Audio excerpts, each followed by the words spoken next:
Hello everyone, welcome to another guest internet instructional video. Today I'm going to continue with our explanation of the advanced settings. And before I do that, I want to remind you, if you are planning to configure a guest internet product, first download the configuration guide and read it carefully. This shows you how to connect the equipment and also how to go through the setup wizard and how to log in as the administrator. Now, when you log in as the administrator, the first thing you're going to see is this system information page. And this gives a summary of the status of the product. Now, today, we're going to go to the advanced settings and we're going to go to one of the features here called Hostname. Now, this is a feature that very few people will use because it's only for programmers.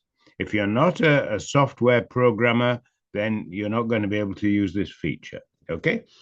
What this allows you to do is to change the default host name, which is aplogin.com, to a host name of your choice.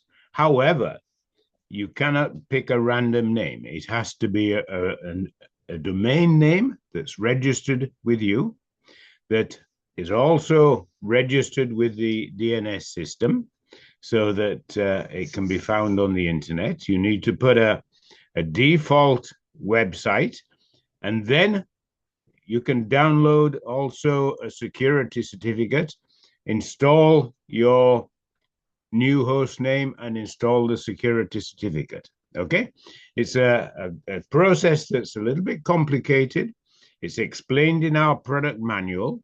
And remember, this is for programmers only. If you're not a programmer and you want to make a change, then you find somebody who's a software programmer to do it for you. Okay, so that's all I want to say about the host name. Please read the manual, the pages in the manual first before you even consider making a change of this feature.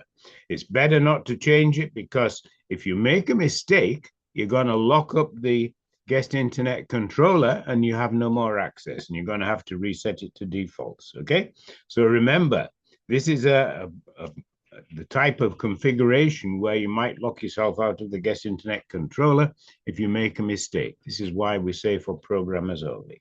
All right, so thank you for watching.